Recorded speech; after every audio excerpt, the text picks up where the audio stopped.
एक हित धाम में आए थे, बोले अब बस वृंदावन आ रहा हूँ, तो अचानक श्री जी की कृपा से दृष्टि में हमका आप जाइएगा मत, अब यहीं रहिएगा। बोले नहीं अभी कुछ बेचने को रह गया, बेच करके बस फटाक से आया। हमका पता नहीं भगवान की क्या लीला है, हमारा मन कह रहा मत जाइए। बोले नहीं महाराज, अभी जब कई महीना नहीं आए तो परिचय के जो आते थे पूछा तो उन्होंने बताया उनका एक्सीडेंट हो गया, कई जगह से उनके अंग टूट चुके हैं। वैसे फिर जब आए थे तो एम्बुलेंस में आए थे कई महीने बाद, तो रो रहे थे। भगवान प्रारब्ध टालना चाहते थे पर प्रारब्ध प्रबल हो गया, आप आज्ञा पर महत्व नहीं दिए और वो ऐसी परिस्थिति कभी नहीं आ। बड़े स्वस्थ और चलते फिरते, सूचना मिली कैंसर, 2 महीने में हालत खराब, पर वो तो समर्पित थे, तो यहाँ वेदांत हॉस्पिटल में आके धाम बेचने कुछ भरोसा नहीं इसका, जो बहुत अकड़ के चल रहे हो, लंबा समय इतना कमा के रख दे कि 7 पीढ़ियां तक खाती चले जाएं, बड़ा व्यवस्था के ऊपर व्यवस्था।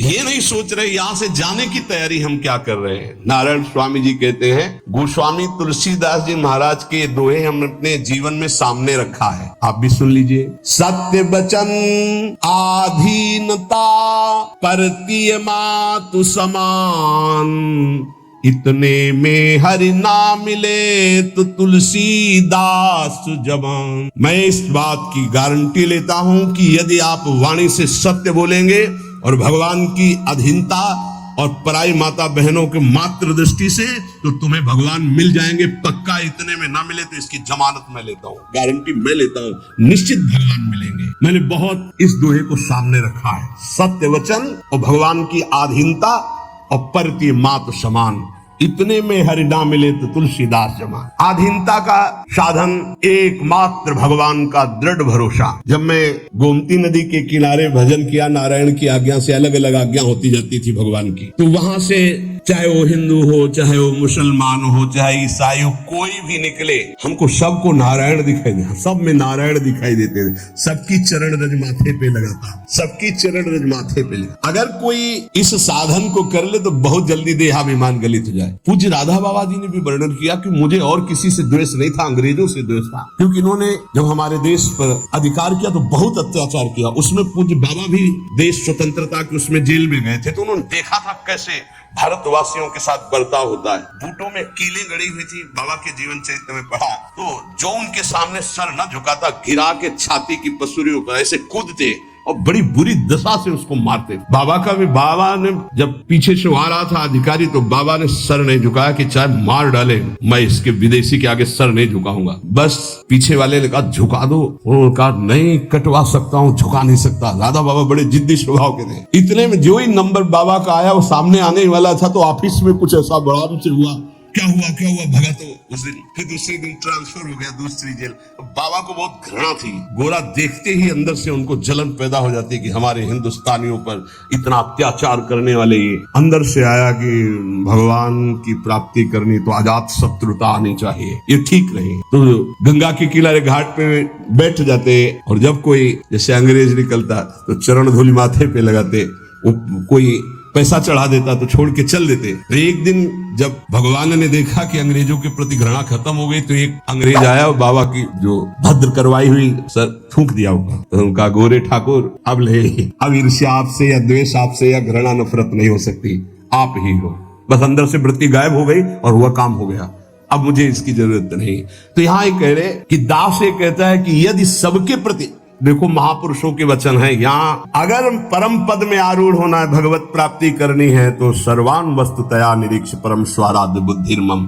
बहुत कठिन बात है। नारायण नारायण। एक बार दास से कोई बिगड़ा, दास ने सर झुका दिया और कहा पादुका उतारो और इस पर प्रहार करो। फिर भी हे नाथ आपसे द्वेष नहीं हो सकता। कैसे कोई इन महापुरुषों को, पैर का जूता निकालो और सिर को खूब पीटो, ये सिर भी आपका है, नाथ आप ही हो, ये स्थिति है, ये स्थिति नाथ आप ही हो। आज तक परिस्त्री को आंख उठाकर कभी काम भाव से नहीं देखा। क्या महापुरुषों ने करुणा करी कि अपनी स्थिति बताई। जब कभी मन ने साधन काल में आकर्षण किया तो हमने ऑपरेशन करके दिखाया मन को कि क्या है, चमड़े से ढका हुआ शरीर, मांस हड्डियां, मूत्र द्वार मल भरा हुआ उदर में, फौरन मन भागा और नारायण की शरण में गया। ये क्यों लिख रहे हैं? साधकों के लिए। कभी कोई पाप कर्म नारायण तब अजपाज। आपसे प्रार्थना है जब आपका मन ऐसे करे तो ऑपरेशन करके मन को दिखाए कि कुछ नहीं है, व्यर्थ में क्यों समय नष्ट करोगे, क्यों हृदय मलिन करोगे। जो नियम तुम स्वयं स्वीकार किए हो या गुरुदेव ने दिए हो, उसे कभी भी किसी भी स्थिति में नहीं छोड़ना चाहिए।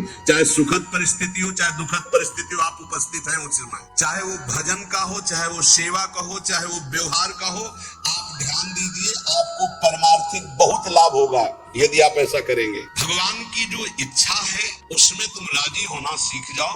ये बात हमने एक जैसे यूरोप की उससे ऐसे हमने एक, अब हमको तो ज्यादा अंग्रेजी आती नहीं, let the will of God be done, done. हाँ भाई, हम तो ज्यादा पढ़े कि जो भगवान की इच्छा है उसमें अपनी इच्छा को मिला दो। मैंने ये सूत्र अपनी डायरी पे लिखा, हमारे यहाँ 84 जी में, ये तो अंग्रेजी से लिखा, हिंदी से, जोई जोई प्यारो करे सोई मोहि भावे। ये सूत्र है, अगर इसको स्वीकार कर लिए, समस्त चिंताओं से मैं मुक्त हो गया इस सूत्र से। भगवान की जो इच्छा है उसमें अपनी इच्छा मिला। लेकिन इतना भजन होना चाहिए कि ये पता चले कि भगवान की इच्छा है कि मेरी इच्छा है। इसमें समझना ही तो सब भगवान की इच्छा मान के भी कहेंगे कि भगवान की इच्छा के बिना पत्ता नहीं हिलता है, तो जितना पापाचरण हो सब भगवान की इच्छा से। नहीं, ऐसा नहीं। इसीलिए विवेक की आवश्यकता है, मन के संकल्प को और भगवत इच्छा को देखना। कैसे जानेंगे भगवान की इच्छा है और कैसे जानेंगे मन की इच्छा है? जो इंद्रियों की विलासता का संकल्प बना करके कार्य किया जाता है वो मन की इच्छा होती है, और जो बिना संकल्प के अकस्मात, वो भगवान की इच्छा। जैसे हम जा रहे हैं, किसी को जरा सा धक्का लगे और उसने पीट दिया हमको, ये मेरा कोई संकल्प नहीं था, या अचानक कोई ऐसी घटना घट गई, सामने वाले को दुख पहुंच गया, मेरा संकल्प नहीं था, या किसी भी तरह की कोई, वो भागवतिक होता है विधान। हम उसमें अपनी इच्छा, मन के संकल्प के द्वारा जो इंद्रिय जनित, वासना जनित, वो भगवान की इच्छा नहीं होती। पर इतना अंतर्मुख साधक हो तभी तो पहचान पाएगा। सारी चिंताओं से मैं मुक्त हो गया जिस दिन ये सूत्र पढ़ा। अर्थ उसका है कि भगवान की जो इच्छा है उसमें अपनी इच्छा को मिला। जोई जोई प्यारो करे सोई मोहि भावे। इस दास ने देखा कि जब अपनी इच्छा भगवान की इच्छा में मिला दिया तो चराचर जगत से हमें कृपा प्राप्त होने लगी। जा पर कृपा राम की हुई, ता पर कृपा करे सब कोई। अपनी इच्छा ही भगवत कृपा में बाधक है। अगर अपनी इच्छा भगवत कृपा में मिला दे तो चराचर जगत से भगवान कृपा करने लगेंगे। योग वासिष्ठ में इस दास ने एक सूत्र पढ़ा, पुरुषार्थ ही परम दैव है। दैवी शक्ति, प्रारब्ध को लेकर बैठ जाना, अब जो लिखा होगा वही हो जाएगा, हमको करना नहीं। जब दास ने योग वासिष्ठ में सूत्र पढ़ा कि पुरुषार्थ ही परम दैव शक्ति है, तो इस दास ने इसका अनुभव करने के लिए प्रयासशील, पुरुषार्थ ही सब कुछ है। रात दिन एक करके भजन करो, देखो सब पर विजय प्राप्त हो जाएगी। कभी कभी प्रारब्ध बाधा पहुंचाने की चेष्टा करता है, पर प्रबल पुरुषार्थ प्रारब्ध को रौंद देता है। प्रबल पुरुषार्थ जो साधन भजन मिला है इसमें प्रयत्नशील। यहाँ कह रहे हैं कि भगवान की कृपा प्राप्त करने के लिए पुरुषार्थ, प्रबल पुरुषार्थ ही भगवान के सिद्धांत की अनुभूति कराता है। प्रबल पुरुषार्थ ही प्रारब्ध के सिद्धांत की धज्जियां उड़ा देता है विधान की। पुरुषार्थ में बड़ा बल है, पर पुरुषार्थ भगवान के नाम जप से माना जाएगा, और ये लौकिक पुरुषार्थ प्रारब्ध को नहीं मिटा सकता। भगवान का नाम जब हमारा पुरुषार्थ प्रबल होता है भगवत कृपा से, तब अद्वैत भाव की सिद्धि अत्यंत अनिवार्य हो जाती है। हर मार्ग के उपासक को अद्वैत भाव एकमात्र जो सर्वत्र है वो यहाँ भी है, गुरुदेव भगवान पे। इसके बाद द्वैत प्रेम का आता है। पहले द्वैत से अद्वैत और अद्वैत से द्वैत। अपने इष्ट देव को सर्वत्र देखने की चेष्टा करे, किसी भी अन्य अपने इष्ट देव के नाम रूप की निंदा और हेलना न कर दे, नहीं तो अपने इष्ट देव की भक्ति में फर्क पड़ जाएगा। जैसे परिक्रमा लगा रहे हैं, रास्ते में हनुमान जी का मंदिर है, आरती हो रही है, अरे क्या हनुमान जी, हम तो नहीं, महाभागवत है। आधा मिनट रुके, हाथ जोड़े खड़े हैं, आरती के दर्शन कर रहे हैं, राधा वल्लभ लाल आप इस रूप में हो, जय हो श्री राधा वल्लभ लाल की जय। आगे बढ़े, देखा किसी भगवान की झांकी जा रही है, पंचांग प्रणाम किया, राधा वल्लभ लाल। ये वैष्णव धर्म, ये उपासना का मार्ग है। ये नहीं कि और हेलना करना, ऐसा नहीं है। हाँ, हम दर्शन करने नहीं गए, सामने से गुजर जाए किसी को भी। ये अपने स्वामी नारायण की कृपा से जाना, इस मर्यादा को सदैव उपासक सुरक्षित रखे। कोई भी भगवान की सवारी जा रहे, कोई भी भक्त जा रहे, सबकी चरण धूल में नमस्कार। एक और साधन अजपा जाप के लिए आवश्यक है, अगर आप कर सके तो अमावस्या और पूर्णिमा के दिन उपवास करना सीख ले। अमावस्या नारायण स्वामी जी का अपना अनुभव, हम ये व्रत रूप में नहीं कह रहे, ये हम भजन बढ़ाने के लिए कह रहे हैं। ये दत्तात्रेय महाराज जी के ग्रंथ में मैंने पाया था, उसी दिन से हमने शुरू कर दिया नारायण स्वामी। वैसे अच्छा है, एक दिन अगर उपवास रहेगा तो आंतों को थोड़ा अवसर भी मिल जाएगा। पूर्णिमा और अमावस्या के दिन उपवास का देख लो, अगर ऐसा लगे तो ठीक है, नहीं तो थोड़ा प्रसाद पाके। गृहस्थ में अगर पूर्णिमा अमावस्या के दिन किसी तीर्थ धाम या कहीं भी जाए तो किसी का भी दिया हुआ कुछ ना खाए, क्योंकि उस दिन का प्रतिग्रह बहुत बड़ा प्रतिग्रह माना जाता है। ये जो हलवा पूड़ी बिकता है ना, वो खाते हुए रास्ते में चलते हुए मना है। अगर वास्तविक पुण्य कमाने तीर्थ यात्रा या धर्म क्षेत्रों में जाते हैं गृहस्थी में। दास को ये जब दत्तात्रेय जी की वाणी से पता चला तो जीवन भर के लिए नियम ले लिया कि पूर्णिमा और अमावस्या को भोजन ही नहीं करना। मुझे ये लगता है कि उपासक को भजन के लिए अनिवार्य है ऐसा करना। त्याग और संतोष ये साधु का तो धन होता है, साधक का तो धन होता है। ज्ञान और भजन ये उसका फल होता है, हर समय भजन और ये ज्ञान है कि सर्वत्र मेरे प्रभु। त्याग ये स्वभाव में बैठा होता है, संतोष ये स्वभाव में बैठा होता है। ये जो मूर्ति पूजा की अवहेलना करते इन लोगों की बात मत सुनना।